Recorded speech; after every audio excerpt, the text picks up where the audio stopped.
There's a piston where my heart used to be. Rhythmic, mechanical, precise to the microsecond. It doesn't beat.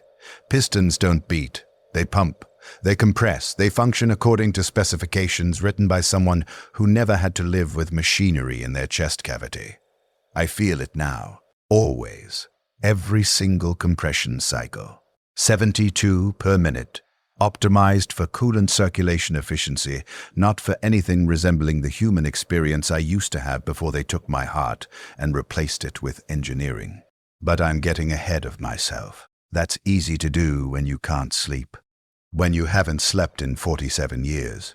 When sleep became a concept from another life, something other people do. Something I remember the way you might remember a word in a language you no longer speak. Let me go back when I was still Mikhail Torn. All of me, not just the pieces they decided to keep. I was 23 years old. 23 standard Terran years, though I'd never seen Terra and probably never would. When the Mechanicus selection teams came to Forge World Lucius. 23, which meant I'd already survived longer than most manufacturing floor workers survived in the plasma coil assembly sectors. My hands were steady. That's what saved me, initially. Steady hands meant fewer accidents, fewer ruined components, fewer reasons for the overseers to have me recycled into protein paste for the nutrition dispensers. The assembly floor where I worked stretched for kilometers. Literally kilometers. You couldn't see the far wall even on the rare occasions when the smog filters were working properly. Thousands of us worked there, maybe tens of thousands. I never knew the real number because we weren't people to the Mechanicus. We were manufacturing units, designated by numerical sequences I've long since forgotten. But I had a name. My father gave it to me before he died in the same assembly sector, crushed between two transport pallets that malfunctioned because someone in my position had trembling hands that day. Mikhail. It meant one who is like the divine, in some ancient language my father had learned from his father. Ironic, considering I'd end up performing devotional rituals toward the Omnissiah, that grotesque fusion of the Emperor and the machine god that the Mechanicus fabricated to justify their power structure. Worship implies genuine reverence. What we did was recite mandatory prayers because refusing meant immediate execution. Compliance masquerading as faith. The priests told us the Omnissiah would bless our work, would protect us if we were faithful. Lies. All lies. I watched faithful men die screaming in industrial accidents, while the tech priests recorded their deaths as acceptable operational losses and moved on without a second thought. I lived in Hab Block 447, Theta, 16 square meters shared with 11 other workers. We slept in shifts because there weren't enough sleeping platforms for everyone simultaneously. The air tasted like recycled sweat and machine oil. Every surface was covered in a film of industrial residue that never quite came off, no matter how much you scrubbed. Not that we had much water for scrubbing. Water was for cooling industrial equipment, not for the comfort of workers who could be replaced within the hour.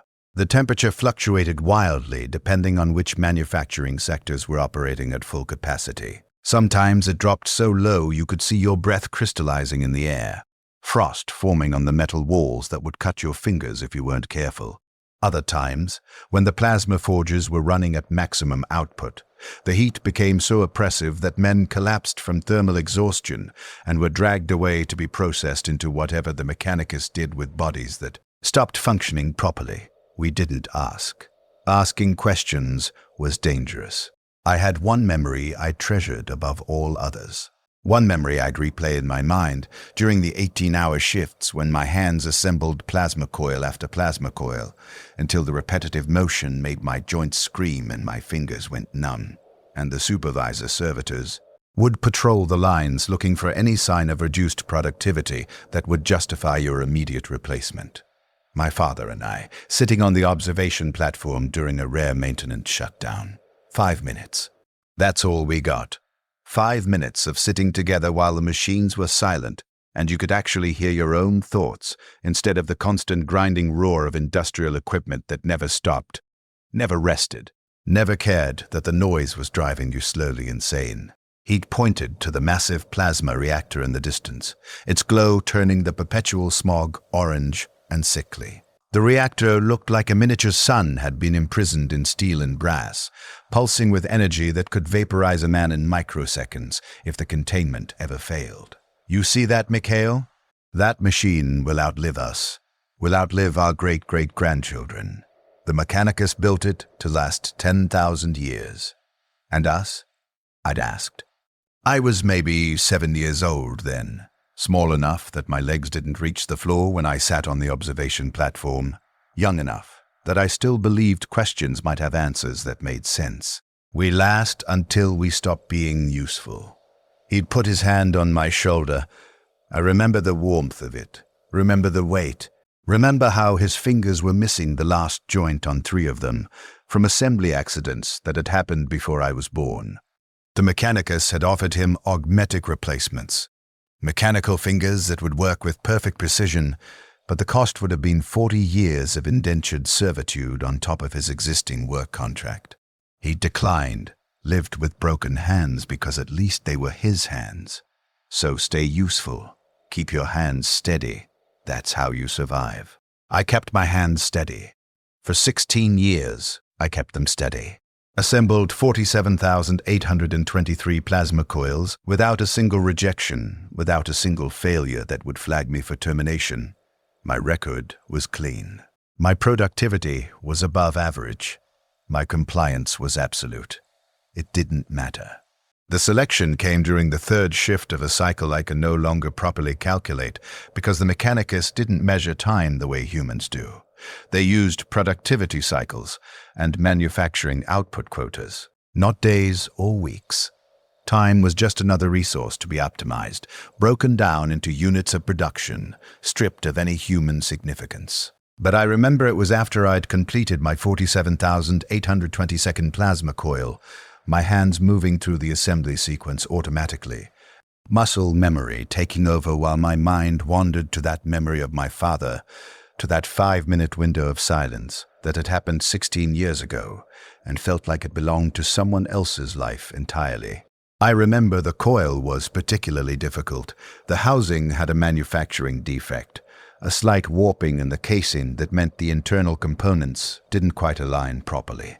I could have rejected it, sent it back for reprocessing, but that would flag me for slowing production. So I'd compensated, adjusting the assembly sequence, forcing components to fit with an extra 0.5 millimeter of pressure that the specifications didn't technically allow, but that wouldn't cause failure for at least several years of operation. Long enough. The Mechanicus didn't care if equipment failed eventually. They cared about production quotas being met today. The tally display froze, 47,822. The numbers just stopped, locked in place while my hands continued working on coil, 47,823. I stared at that frozen display, trying to determine if I should report the malfunction or if reporting would flag me as disruptive, as someone who noticed things, as someone who might think too much about systems that weren't supposed to be questioned. Then the klaxons sounded. Not the emergency klaxons that meant fire or containment breach or reactor failure. We'd heard those often enough to recognize the pattern. The specific frequency that meant you had approximately 40 seconds to reach the emergency stations before whatever disaster was unfolding reached your sector. Different ones, deeper. They resonated in your chest cavity, made your teeth ache, vibrated through the metal floor into your bones. A frequency I'd never heard before in 16 years of working that assembly line. All manufacturing units in sectors Gamma through Sigma cease operation. Stand at your stations for selection processing. The voice came through voxcasters embedded in the ceiling every 15 meters. Crackling. Distorted by decades of industrial contamination that had corroded the speaker components. Neither fully human nor fully mechanical, which I suppose was appropriate given what the tech priests had done to their own bodies in the name of the Omnissiah.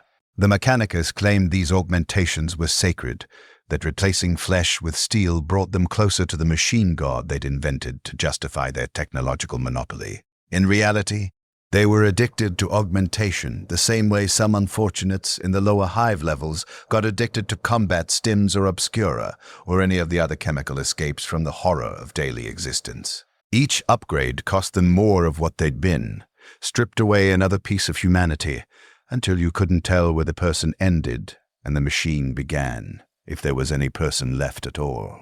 I stood at my station. Around me, 11,000 other workers did the same. A perfect synchronization born from years of conditioning. We'd been trained since childhood to obey immediately, without question, without hesitation. Obedience was survival. Curiosity was death. Independent thought was heresy, or at least that's what the overseers told us, backing their theology with shock mauls that could stop your heart if they felt you needed additional convincing. That the Omnissiah's will was absolute, and questioning that will was the fastest route to a painful death. The assembly line stopped. Thousands of machines falling silent simultaneously created a sound all its own, a descending whine of powering down equipment, a final clatter of components settling, then nothing. Silence. We never heard silence on the assembly floor. The machines ran continuously, 3 shifts cycling through every standard day, production quotas that had to be met or exceeded, or entire sectors would be designated as underperforming and culled to improve efficiency metrics. In that silence, I could hear my own heartbeat, could hear my breathing, could hear the breathing of the worker next to me, a man whose name I'd never learned because learning names meant forming attachments, and attachments made you weak when someone inevitably died and was replaced. His breathing was fast, panicked. He was afraid. I was afraid too, but I'd learned to hide it. Fear was another thing that got you killed. The selection teams moved through the sectors like a slow-moving contamination, methodical and inevitable. 6 tech priests, their bodies more machine than anything recognizable as human. Accompanied by 30 Skitari rangers, combat servitors still capable of independent thought, but lobotomized just enough to ensure absolute loyalty to the Mechanicus priesthood. The rangers carried radium carbines held at rest but ready, weapons that could fire self-propelled rounds containing radioactive material that would irradiate targets on impact. Not for our protection, for our compliance. 1 round could kill dozens of workers if we decided to resist whatever selection meant. They examined us one by one. I watched them work their way down my row, methodical and precise, spending approximately 45 seconds per worker. Some workers they simply passed by with a burst of binary cant, machine language that sounded like electronic screeching to anyone who hadn't been inducted into the Mechanicus priesthood's sacred mysteries. Others they marked with handheld devices that projected glowing sigils onto foreheads or chests. I tried to understand what they were looking for, tried to determine if there was some pattern to their selections, some way to avoid being marked, or if being marked was actually desirable. No one had explained what selection meant. In the Imperium, in the Mechanicus specifically, information was carefully controlled. Workers weren't given context. We were given orders. We were told when to work, when to eat, when to sleep, when to pray to gods that didn't answer, and an emperor whose only protection was propaganda designed to keep us compliant. The Mechanicus priests told us, "The Omnissiah watches over his faithful servants, but I'd watched faithful servants die in industrial accidents every single day for 16 years, and the Omnissiah never intervened, never protected. Never did anything except exist as a convenient justification for the tech priest's absolute authority." The tech priest that stopped in front of me stood maybe 2.5 meters tall. Impossible to tell what percentage of that height was original biology versus augmentation. Its legs were clearly mechanical, pneumatic systems wrapped in red robes that didn't quite hide the brass and steel construction. Its torso might have been organic once, but was now encased in armor plating covered in Gothic script and purity seals that proclaimed its devotion to the machine god. Its face was a nightmare of brass and steel. 1 eye, possibly organic, but probably synthetic, given how perfectly it tracked my movements. The other side of its face was a complex lens array that clicked and whirred as it focused on different aspects of my body, analyzing, measuring, calculating my value according to metrics I couldn't comprehend. It didn't speak, not with words. Instead, it emitted a burst of binary cant, sharp electronic sounds that lasted maybe 3 seconds, but contained what I assumed was complex information being transmitted to the other tech priests in the selection team. I'd never learned to understand binary cant. That knowledge was reserved for the Mechanicus priesthood, closely guarded, used to ensure they could communicate in a sacred language that regular humans couldn't comprehend. More accurately, a secret language that prevented workers from knowing what their masters were planning, from understanding the decisions being made about their bodies and lives and futures. The Skitari ranger next to the tech priest translated, its voice flat and mechanical through the Vox grill built into its helmet. Subject 447 Theta 7823. Age verification, 23 standard years. Physical assessment. Acceptable parameters. Psychological conditioning adequate for purpose. Neural architecture suitable for integration protocols. Genetic screening. No significant mutations detected. Organ compatibility within acceptable ranges. I had no idea what integration protocols meant. Should have terrified me. Would have terrified me if I'd known what was coming, if I'd understood that being found suitable was the worst thing that could happen. But I stood there, hands at my sides, trying to keep my face neutral, trying not to give them any reason to shoot me for non-compliance or flag me as psychologically unstable or any of the 1,000 other reasons they could justify immediate execution. The tech priest produced a device from somewhere within its robes, if you could call them robes. They looked more like industrial tops draped over a collection of machinery and augmetic limbs. The device was approximately the size of my fist, covered in blinking lights and Gothic script I couldn't read, because literacy was reserved for supervisors and above. Workers didn't need reading skills to assemble plasma coils. Crystalline displays showed scrolling data that meant nothing to me. Brass components clicked and rotated as the device activated. It pressed this device against my forehead, right above my left eye. Pain. Immediate. Shocking. Like someone had driven a nail through my skull directly into my brain, but not just physical pain. Something else. Something deeper. Like the device was reading my thoughts, or mapping my neural pathways, or extracting information I didn't even know I possessed. I didn't scream. Screaming during examinations was flagged as psychological instability and usually resulted in immediate execution. I locked my jaw, felt my teeth crack from the pressure, felt blood running down from my nose as something in the device interfaced with something in my skull that I didn't know was there. The worker next to me, the one who'd been breathing so fast, made a sound, not quite a scream, more like a whimper. One of the Skitari rangers moved immediately, carbine raised, and I heard the distinctive crack of a radium round being fired at close range. Heard the body hit the floor, smelled the sharp metallic scent of irradiated flesh, beginning to decay at accelerated rates. The rangers didn't tolerate any disruption. Any sound beyond mandatory responses was justification for immediate termination. 30 seconds with that device pressed against my forehead, maybe 40. Time became elastic, stretched and compressed by pain.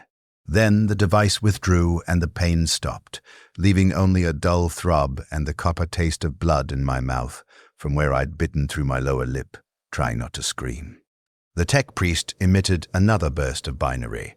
The Skitari translated, subject approved for Thallax conversion, mark for transport to conversion bay sigma. 7. Schedule immediate processing. Classification, priority alpha. Estimated survival probability, 70 to 3.4%. Approved. Such a neutral word. Like I'd passed some kind of test. Achieved something worth celebrating, earned a promotion or recognition, or something that should make me feel accomplished. The other workers in my sector who weren't approved looked at me with expressions I couldn't quite read. Envy? Relief? Pity? The man 3 stations down from me actually made eye contact. Dangerous, that. Forming connections, acknowledging each other as humans rather than production units. And I saw fear in his eyes, not fear for himself, fear for me. That should have told me something, should have warned me that approved wasn't a reward. But I was still trying to process what had happened, still trying to understand why my forehead burned where the device had touched it, still trying not to look at the body of the worker who'd been killed for whimpering 3 meters from where I stood. They gave me a grey robe and led me away from the assembly floor. 6 of us total from my sector, marked with glowing sigils that slowly faded but left slight burns on our skin. I remember looking back once, seeing the thousands of workers already returning to their stations, the assembly line beginning to move again, production resuming as if nothing had happened. The selection teams moving on to other sectors. The production quotas had to be met. My absence would be noted in some ledger somewhere, my station assigned to another worker within the hour. My 47,823 completed plasma coils, just another number in a database that tracked output metrics without ever recording the names of the workers who'd produced them. In the eyes of the Mechanicus, I was already gone. Already ceased being Mikhail Torn and become Unit 447, Theta 7823. Raw material for conversion into something they needed more than they needed another assembly line worker. The holding area for approved subjects was cleaner than anywhere I'd ever been. That should have been my first warning. In the Imperium, in the Mechanicus specifically, they didn't waste resources on comfort for workers. Our hab blocks were barely maintained, air filtration systems that broke down constantly, water supplies contaminated with industrial runoff. Sleeping platforms that were just metal shelves with thin padding that degraded until you were essentially sleeping on bare steel. If they were keeping us in a clean room with functioning air filtration and regular food distribution, it meant we were valuable. Meant we were being prepared for something that required us to be in optimal condition. Optimal condition. Right. The room was maybe 40 meters by 30 meters, white walls that were actually clean instead of covered in decades of industrial grime. Proper lighting from glow globes that didn't flicker constantly like the ones in the manufacturing sectors. The floor was smooth metal, polished to a reflective shine. There were actual chairs, not many, maybe 20 total, but actual furniture instead of standing for your entire shift or sitting on the floor during the brief rest periods they allowed. And the air. The air didn't smell like machine oil and sweat and chemical runoff. It smelled of nothing. Filtered. Sterile. Wrong. There were 47 of us in that holding area eventually. They brought us in groups throughout what I assumed was a full cycle. Workers from different manufacturing sectors, all marked with the same glowing sigils that had burned into our skin. All male. The Mechanicus rarely selected female workers for Thallax conversion for reasons they never explained. Probably had to do with their augmentation protocols being calibrated for male physiology because the tech priests who designed the process hadn't bothered accounting for biological variation. Or maybe there was some other reason. I never got a clear answer. Never got any answers that weren't delivered through pain and horror. We weren't allowed to speak. Guards, fully converted servitors, not Scutari, stood at every exit, 3 per door. Their weapons were always ready. Their eyes, those dead augmatic lenses that had replaced whatever organic eyes they'd been born with, never blinked, never stopped watching. You learned quickly that attempts at communication resulted in immediate punishment. One worker couldn't have been older than 19, face still soft with youth that hadn't been completely ground away by years of industrial labor, tried to ask a guard when we'd be processed. The guard shot him in the head, without hesitation, without warning, without any indication that it had even registered the question as something requiring a response beyond immediate execution. We spent the next 6 hours sitting in that room with his body cooling on the floor, blood pooling around his head, until maintenance servitors finally arrived and removed the corpse with the same efficiency they'd used to remove any other industrial waste. I tried not to think. Thinking led to questions. Questions led to fear. Fear led to mistakes that got you killed. But I couldn't stop my mind from circling around one word: integration. What were they going to integrate? And into what? I knew the term Thallax from whispers among workers during brief moments when the overseers weren't listening closely enough.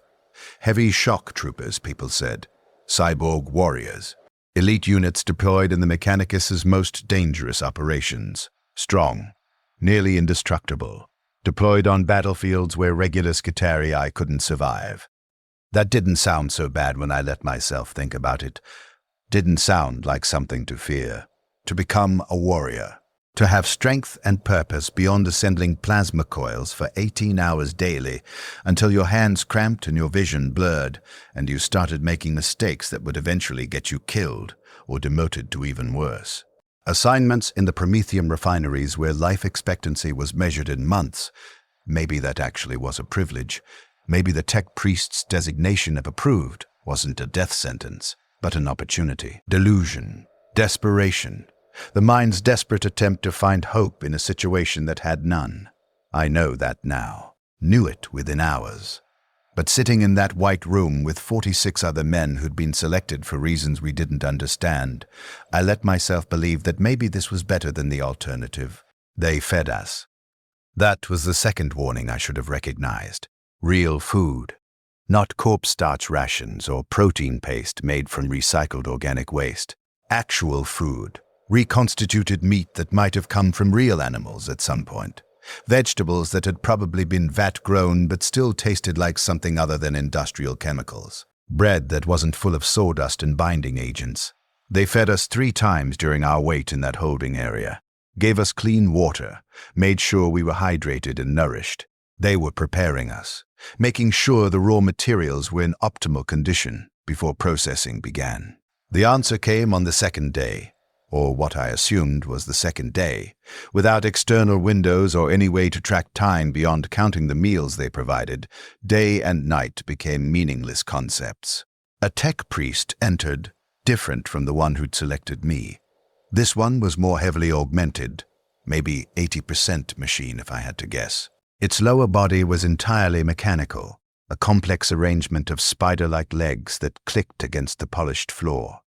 Its torso was encased in armor plating covered in purity seals and Gothic script. Its arms, it had 4 of them, clearly augmented additions because humans don't grow 4 arms, ended in various tools and weapons. Its face was barely recognizable as having once been human. Just a skull covered in brass plating, augmetic eyes that glowed red, a voxcaster built into its throat. Its voice came through that voxcaster, distorted and emotionless, stripped of any human quality. You have been selected for the honor of Thallax conversion. You will become instruments of the Omnissiah's will, weapons of the machine god's glory, eternal servants of the Mechanicus. This is a great privilege. You should be grateful. That word landed like a corpse in still water. Heavy, wrong, sinking. I watched the tech priest's face, what remained of its face, and saw no gratitude there, saw no emotion at all.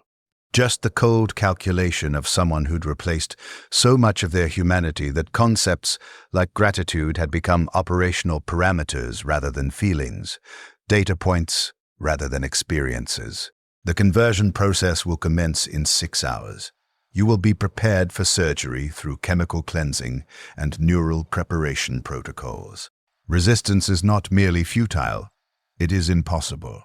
The sedation protocols will ensure compliance whether you consciously choose cooperation or not. Your bodies will be processed according to specifications. Your consciousness will be preserved within acceptable parameters. The tech priest paused, its mechanical legs shifting slightly, servo motors whirring. I don't think it was for dramatic effect. I think it was processing its next statement, running it through whatever remained of its cognitive functions, calculating the optimal way to communicate information to subjects who were about to undergo systematic dismantling. Afterward, you will understand that gratitude is irrelevant. You will have more important functions. The individual desires that currently occupy your consciousness will be replaced by operational directives. This is necessary. This is progress. This is the will of the Omniseer. It left. We sat there, 46 of us now, after the execution earlier. 46 men who'd been told they should be grateful for whatever horror was about to happen, told that our individual desires would be replaced by something else, something that served the Mechanicus rather than ourselves. And we still had no real information, no context, no understanding of what Thallax conversion actually meant, beyond the name and the vague terminology about integration and eternal service. 6 hours. They gave us 6 hours to contemplate what was coming. 6 hours sitting in that white room with nothing to do except think about words like conversion and integration and eternal servants. 6 hours watching other men process their fear in different ways. Some sat in complete silence, faces blank, already retreating into whatever mental space they'd constructed to survive years of industrial labor.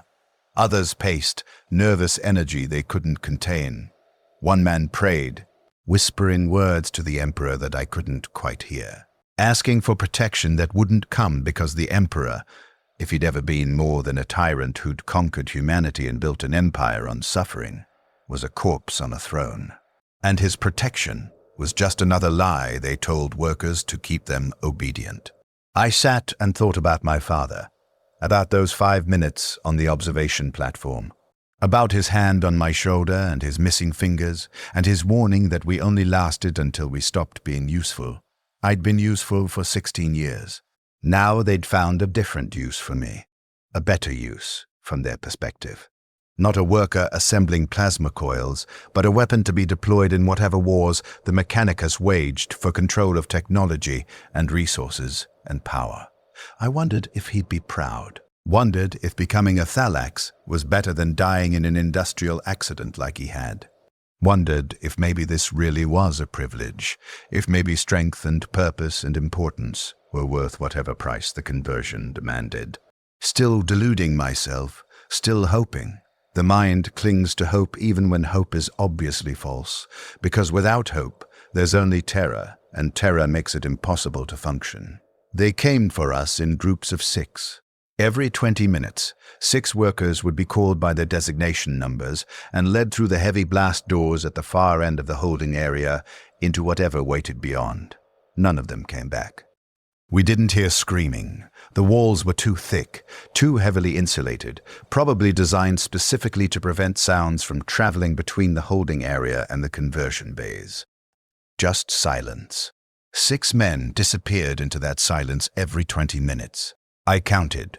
Couldn't help counting. When you can't control anything else, you count. You mark time. You create small rituals of normalcy in situations designed to strip normalcy away.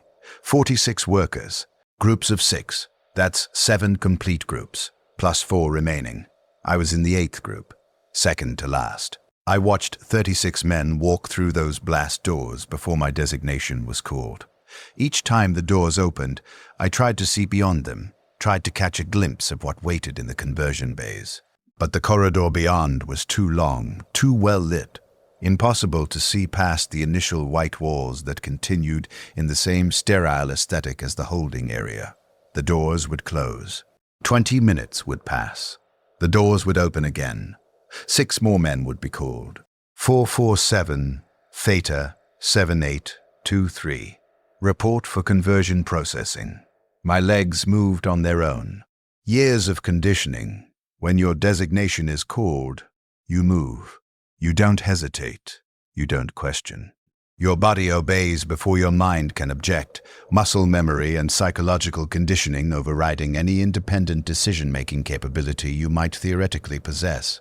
I stood, walked toward the blast doors, felt the eyes of the remaining workers on my back, 3 men who'd watched me disappear before their own designations were called.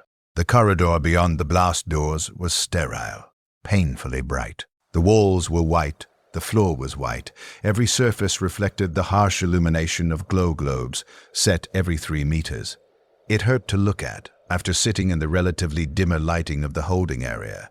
After years of working in industrial spaces where shadows pooled in corners and the illumination was just bright enough to work by but never comfortable, this brightness felt aggressive, hostile, like even the lighting was an assault, designed to strip away any remaining sense of security or comfort.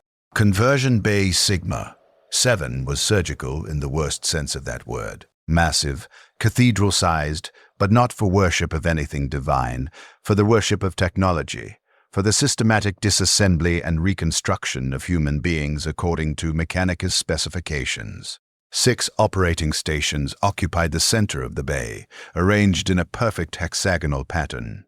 Each station looked less like a medical theater and more like a manufacturing assembly line.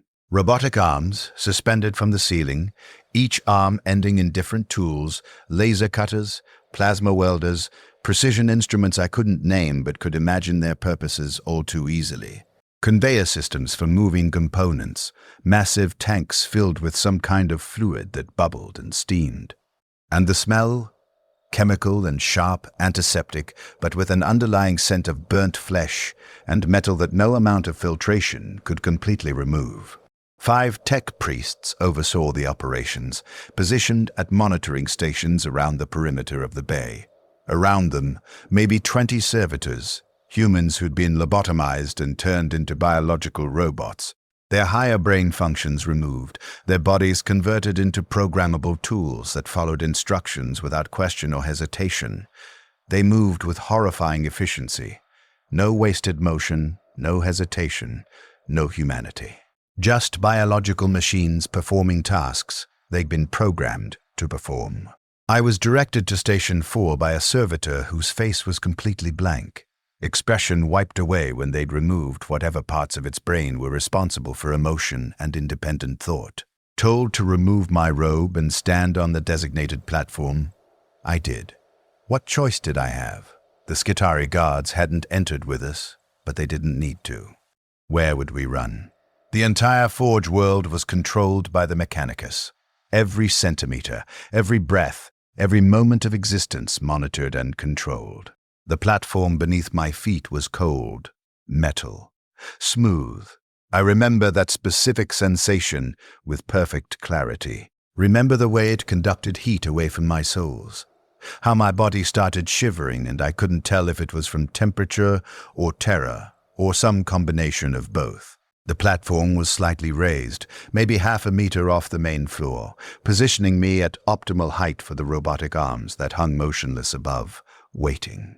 A tech priest approached Station 4. This one seemed almost human, relatively speaking. Maybe only 30% augmented, which was rare among the higher-ranking Mechanicus priests. It actually looked at me with what might have been organic eyes. Though one was partially replaced with brass implants that clicked when it blinked, mechanical shutters closing and opening in a rhythm that was almost, but not quite natural. Its face still had skin, though scarred and stretched tight over augmetic components beneath. It had a mouth, lips that moved when it spoke instead of just a voxcaster. It didn't speak to me. Instead, a servitor stepped forward, holding a data slate, the screen glowing with text and diagrams I couldn't read. The servitor's voice was monotone, completely affect-free, each word precisely enunciated without any emotional inflection whatsoever. Subject 447. Theta 7823. Designated conversion candidate for Thallax type. 3 heavy shock trooper configuration. The process you are about to undergo has a survival rate of 73.4% based on current statistical models. In the event of systemic rejection or critical failures during conversion, your remains will be repurposed for servitor components or recycled for industrial use. No biological material is wasted. Do you have any final statements for the record? Final statements, like I was about to be executed. In a way, I suppose I was. Mikhail Torn was about to die. Something else would continue existing afterward, but it wouldn't be me. Not really. I thought about saying something meaningful. Thought about invoking my father's memory, about speaking his name so that someone would know I'd had a father, that I'd come from somewhere, that I'd been human once. Thought about asking for mercy or clarification, or anything that might make this comprehensible, that might give me some context for what was about to happen to my body. But looking at the tech priest's impassive face, at the servitor's dead eyes, at the robotic arms already moving into position around my platform, I realized that nothing I said would matter. This wasn't about me, wasn't about Mikhail Torn. This was about Unit 447, Theta 78, 2-3 being converted from one type of tool into another, and tools don't require meaningful last words. "No," I said. My voice sounded strange in that massive space, small and insignificant. No final statement. The servitor made a notation on its data slate, stylus moving across the screen with mechanical precision. Acknowledged. Commencing sedation protocol. A servitor had approached from behind while I was focused on the one holding the data slate, had injected something with a pneumatic injector that hissed as it delivered whatever compound they'd decided was appropriate. I felt warmth spreading through my blood vessels, radiating outward from the injection site, moving down my spine and through my limbs. The servitor stepped back. The robotic arms moved closer, with a soft whirring of servo motors. The tech priest watched with what I desperately wanted to believe was sympathy, but was probably just clinical observation, noting my responses for whatever records they kept. "The sedation will not render you unconscious," the servitor said as my muscles began to relax against my will, as I felt my body becoming heavy and unresponsive. Full unconsciousness creates complications in neural integration procedures. You will remain aware throughout the process.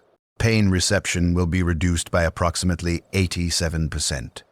Psychological trauma is considered acceptable and does not constitute failure of protocol. If you experience the urge to scream, you may do so. Vocal responses are expected and do not affect conversion outcomes. Wait, that couldn't be right. They were going to keep me conscious? They were going to... Beginning preliminary disassembly. May the Omnisire guide our hands. The tech priest's words, like a prayer, like this horror they were about to inflict, was sacred. The first cut felt like cold fire. Not pain, exactly. The sedation kept it distant, wrapped in chemical insulation that made the sensation almost abstract, but awareness. Complete and total awareness that something sharp had just opened my abdomen from sternum to pelvis, that my skin was peeling back, that hands I couldn't see were spreading the incision wider. I tried to look down, couldn't.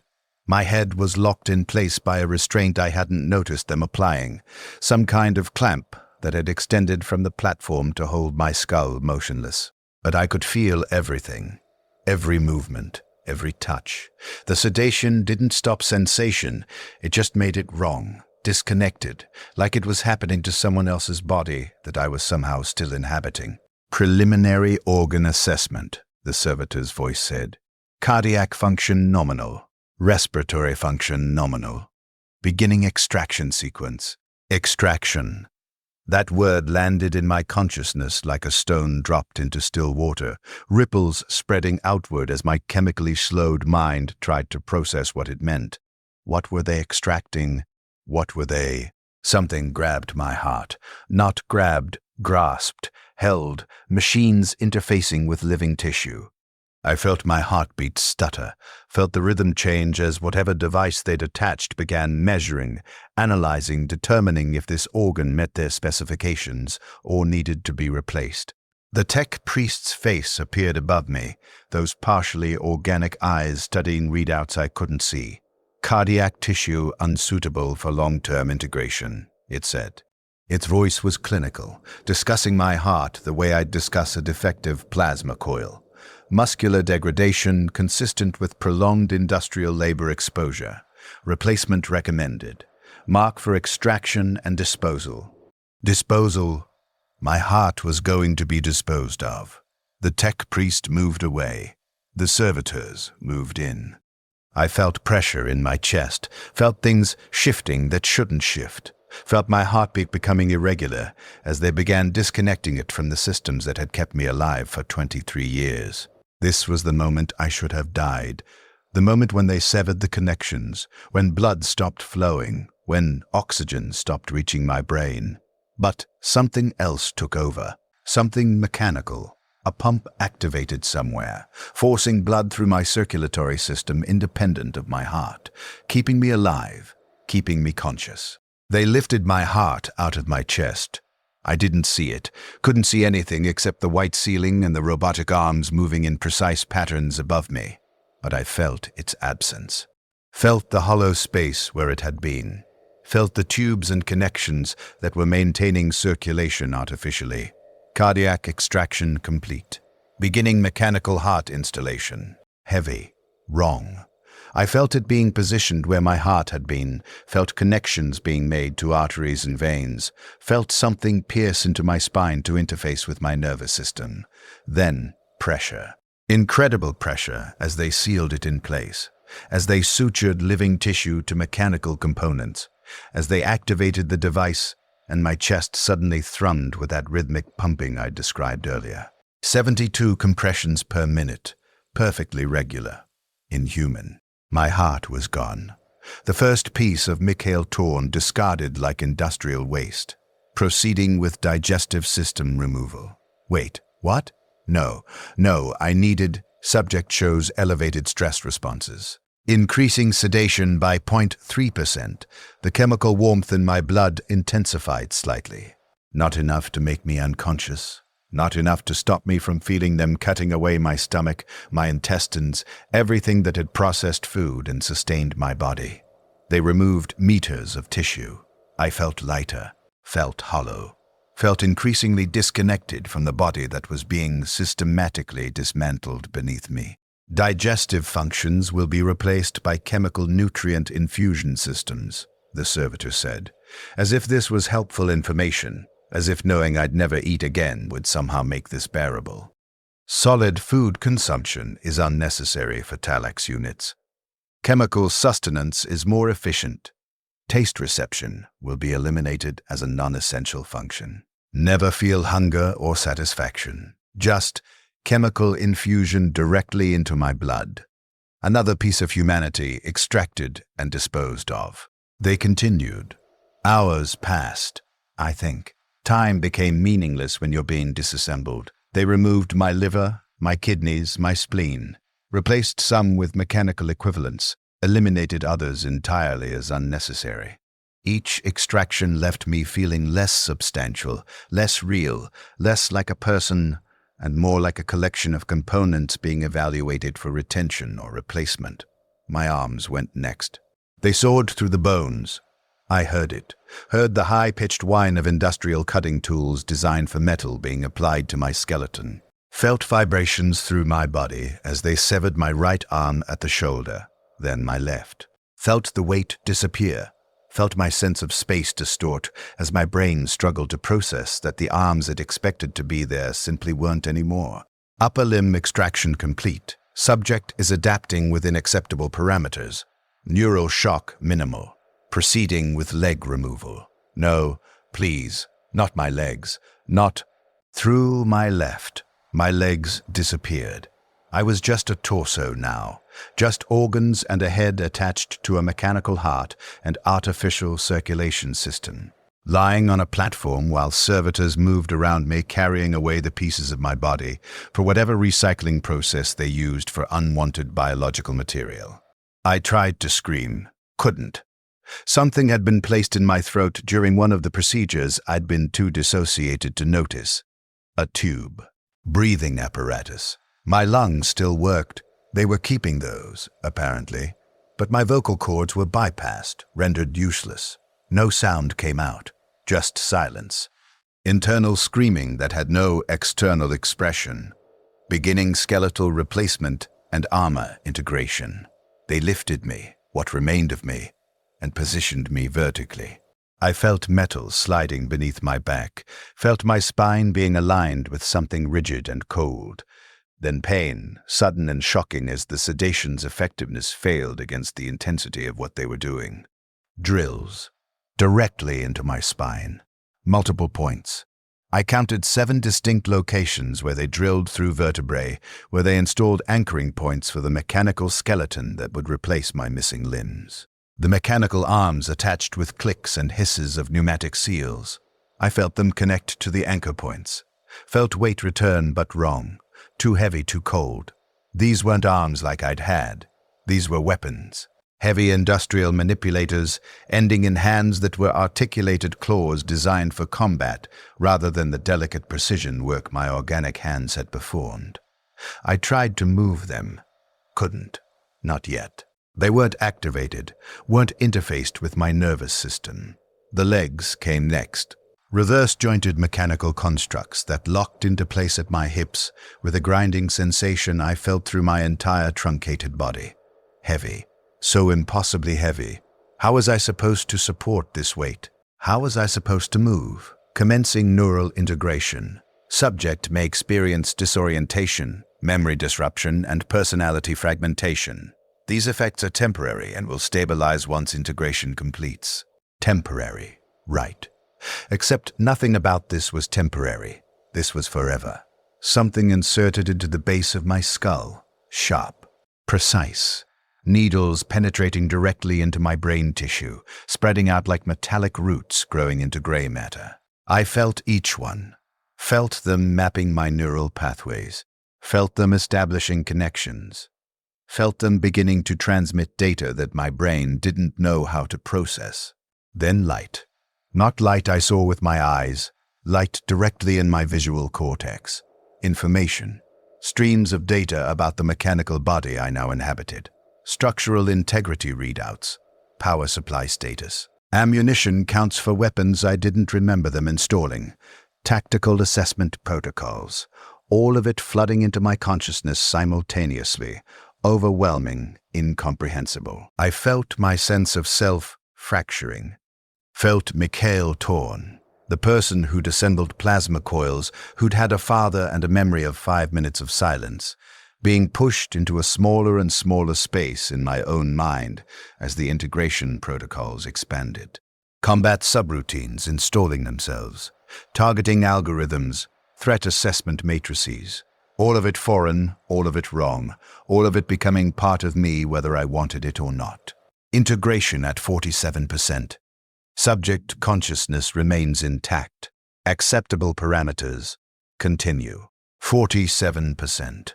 Almost half of my brain was now running software instead of producing thoughts. Almost half of me wasn't me anymore. The memories started disappearing around 60% integration. Not all at once, gradually. Like someone was going through my mind and deleting files they deemed non-essential. I tried to hold onto my father's face, tried to remember those 5 minutes on the observation platform. But the details blurred, became indistinct, replaced by technical specifications for the lightning gun they'd apparently mounted on my right arm. By 70%, I couldn't remember my father's voice, couldn't remember if he'd had hair or if he'd been bald, couldn't remember his name. I knew I'd had a father, the concept remained, but the person himself was gone, extracted from my memory like they'd extracted my organs. Integration at 83%, minor complications detected. Subject experiencing resistance, compensating with additional neural suppression. Resistance. Yes, I was resisting, trying to hold on to something. Anything. My name. I could remember my name. Mikhail Torn. I repeated it internally, over and over, a mantra against the dissolution of self. Mikhail Torn. Mikhail Torn. Mikhail. Integration complete. Unit designation Thallax 7823. Activating motor functions. The mechanical limbs suddenly responded to my thoughts. I raised the right arm. No, not my arm. The mechanical manipulator attached to where my arm used to be. Heavy, incredibly heavy, but I could move it, could control it. The targeting system activated automatically, highlighting structural weak points in the walls of the conversion bay, calculating optimal firing solutions, providing tactical assessments I didn't request. Unit Thallax 7823 vocalization test. State your designation. I tried to say my name, tried to say Mikhail Torn, so that someone would know, would record, would acknowledge that I'd been human once.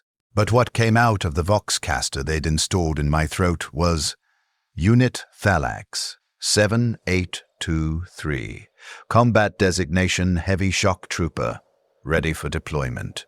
A mechanical approximation of human speech, running a script they'd programmed into me. Vocalization systems functional.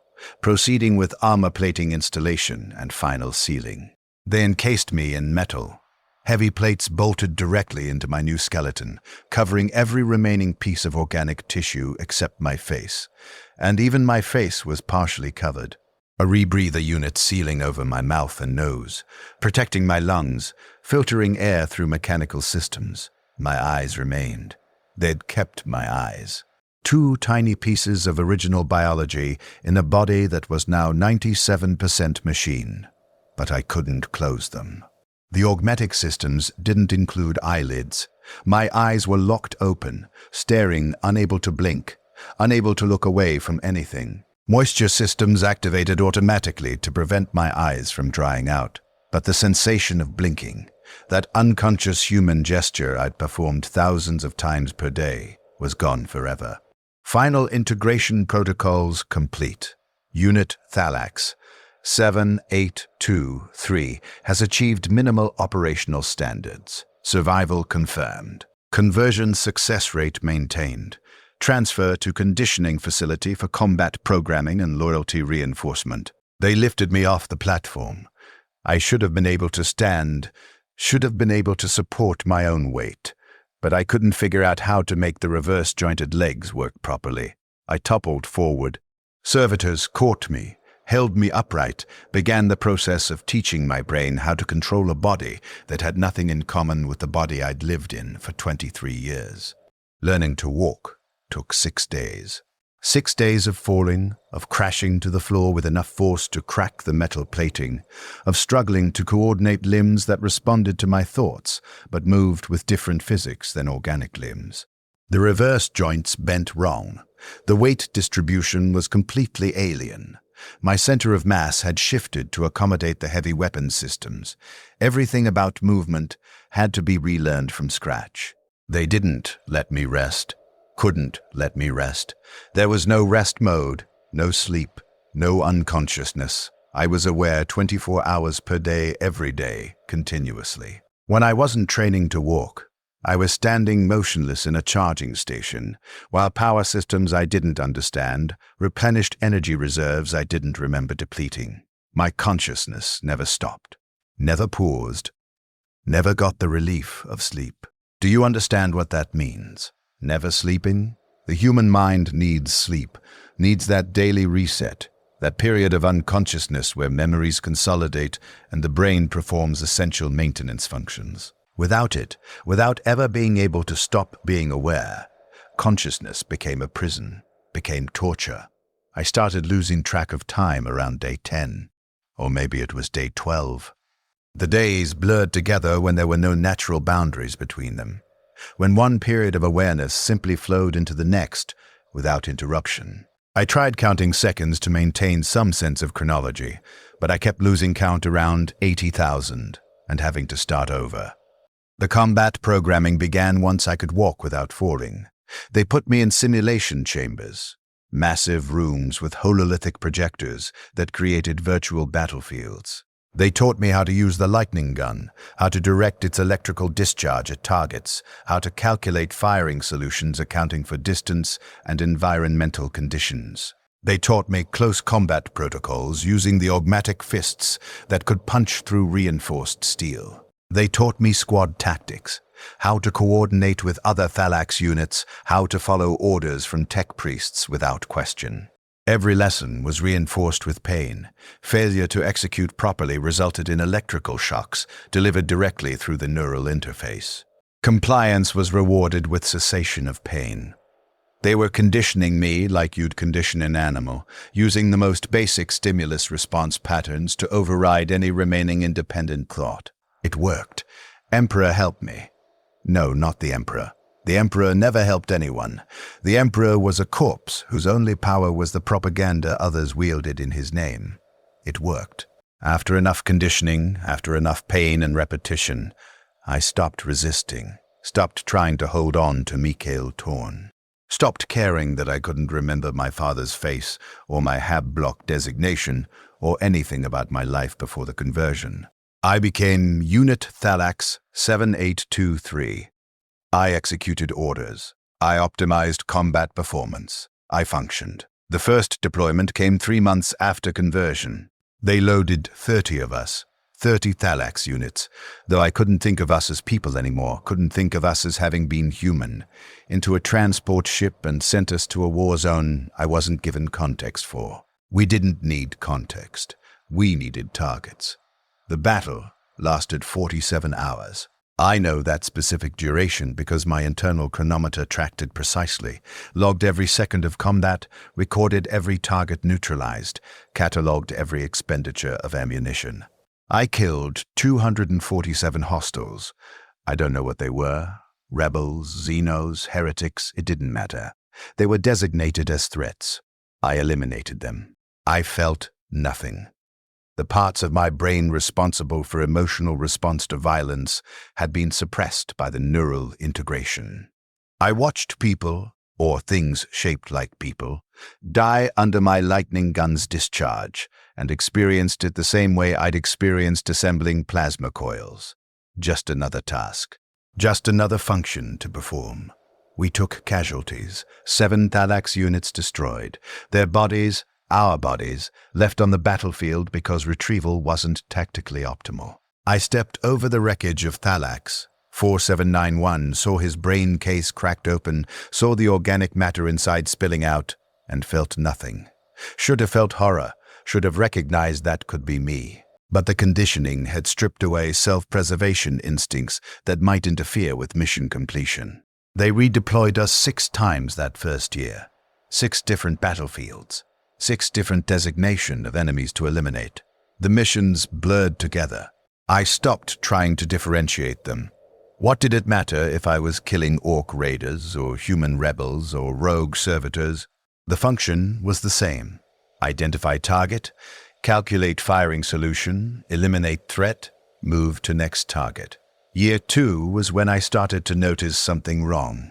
Not wrong with my mechanical body. That functioned perfectly, rarely requiring more than minor maintenance and component replacement. Wrong with my consciousness, with the part of me that was still aware. I was trapped. That's the only way I can describe it.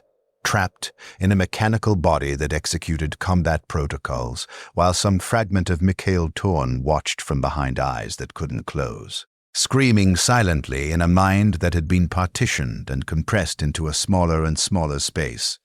I couldn't control the body.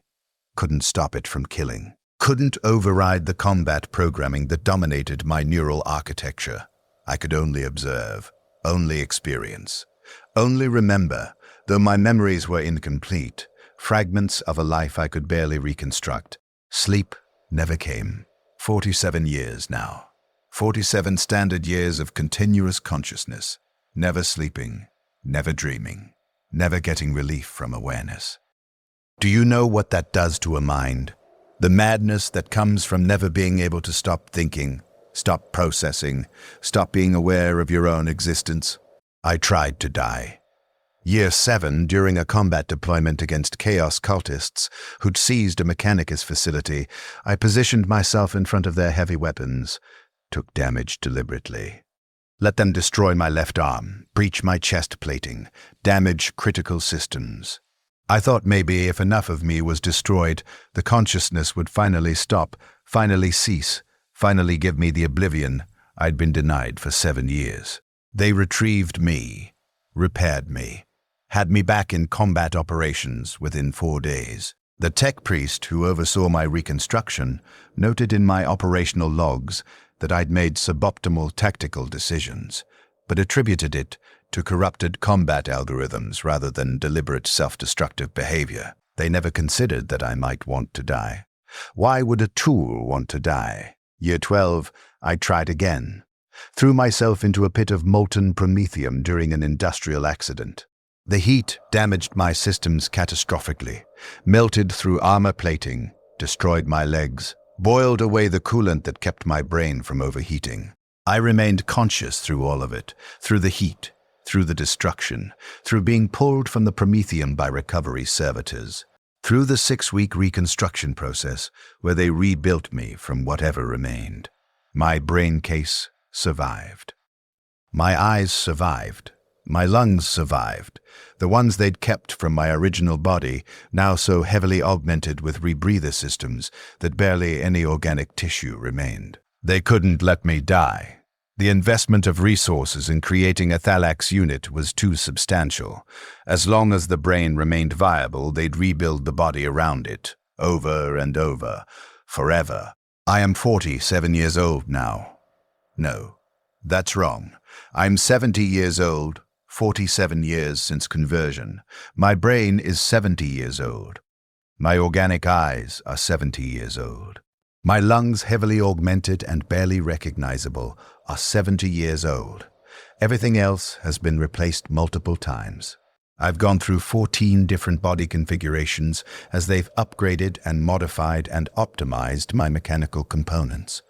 But my consciousness has never stopped. Not for 1 second. 70 years of continuous awareness, 47 years of being a Thallax unit, 47 years of combat deployments and maintenance cycles, and standing in charging stations while power flowed into systems I didn't understand. 47 years of watching myself kill, without being able to stop, without being able to control the body that used to be mine. I've lost count of how many I've killed. The operational logs tracked it for the first decade, but the numbers became meaningless. Thousands, tens of thousands, maybe more. Enemies of the Mechanicus, they called them. Threats to be eliminated. I eliminated them. I had no choice. The combat programming forced compliance. My consciousness just had to watch. The other Thallax units don't seem bothered. I've tried to communicate with them during transport between deployments. Tried to determine if they experience the same imprisonment of consciousness I do. But they either don't understand the question or don't care. Most of them seem hollow, like the conversion process extracted more of their original personality than it did mine.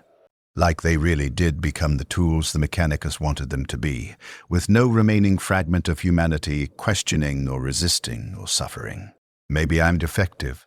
Maybe something went wrong during my integration. Left too much of Mikhail Torn intact, trapped but aware.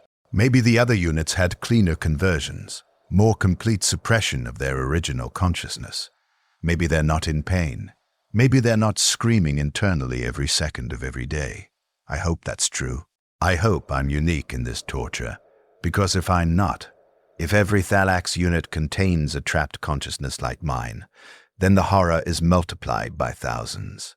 Thousands of men who were told they were being honored, who were selected and approved and converted, who spent decades trapped in mechanical bodies executing combat protocols while their minds scream silently behind eyes that can't close.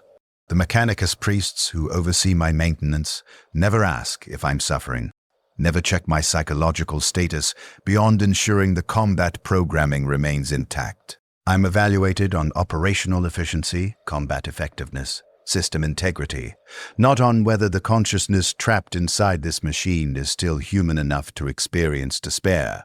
I remember my name. That's what I cling to. The one piece of information I've managed to preserve through 47 years of conditioning and memory suppression and neural degradation. Mikhail Torn. I was Mikhail Torn. I assembled plasma coils. I had a father. I had 5 minutes of silence on an observation platform that I can't fully remember, but I know happened. That's all that remains. A name, fragments of memory, and consciousness trapped in a mechanical body that will keep functioning long after any human should have died. They tell us we're eternal servants of the Omniseer. That's what the tech priest said during the conversion. Eternal servants. I understand now what that means. Not metaphorical eternity, actual eternity. This body can be repaired indefinitely. As long as my brain case remains intact, they'll keep rebuilding the mechanical systems around it. I could exist like this for centuries. Millennia even. Some Thallax units have service records spanning hundreds of years of continuous consciousness, hundreds of years of never sleeping, hundreds of years trapped in a body you can't control, forced to kill whoever they designate as enemies, unable to die, unable to escape, unable to do anything except experience and remember and suffer. This is the honor they granted me. This is the privilege of being selected, being approved, being found suitable for integration protocols. I wish they'd rejected me. Wish my neural architecture had been deemed unsuitable. Wish I'd died in that conversion bay when they ripped out my heart. Wish any of the 1,000 ways I could have been killed in 47 years of combat had actually succeeded in destroying my brain case instead of just damaging replaceable mechanical components. But wishes don't matter. The Emperor doesn't protect. That was always a lie they told workers to keep them compliant. The Omnissiah doesn't care. The machine god they invented is just propaganda justifying Mechanicus authority. There are no gods, no divine intervention, no salvation. Just the endless grinding machinery of the Imperium, consuming lives and converting them into tools, optimizing efficiency without regard for suffering. I am Unit Thallax, 7823, Heavy Shock Trooper. Combat designation. Operational status, functional. Service duration, 47 years. Expected remaining service duration, indefinite. I was Mikhail Torn, 23 years old, assembly line worker. I had a father whose face I can't remember. I had hands that were steady enough to keep me alive until being alive stopped mattering. There's a piston where my heart used to be. It compresses 72 times per minute, will compress 72 times per minute for decades more, centuries more, forever. And I will be aware of every single compression. They're loading us onto another transport now, another deployment, another battlefield where I'll kill people I don't know for reasons I won't be told. The combat protocols are already activating, preparing my systems, running targeting diagnostics, optimizing weapon configurations. Behind it all, in the small, compressed space where Mikhail Torn still exists, I'm screaming, have been screaming for 47 years. Will be screaming for however many years remain before my brain finally deteriorates beyond function. But no sound comes out, just the mechanical whir of servos. Just the hydraulic hiss of pneumatic systems. Just the electrical hum of power flowing through circuits that used to be a human body. 6 new Thallax units are being loaded onto the transport with us. Fresh conversions.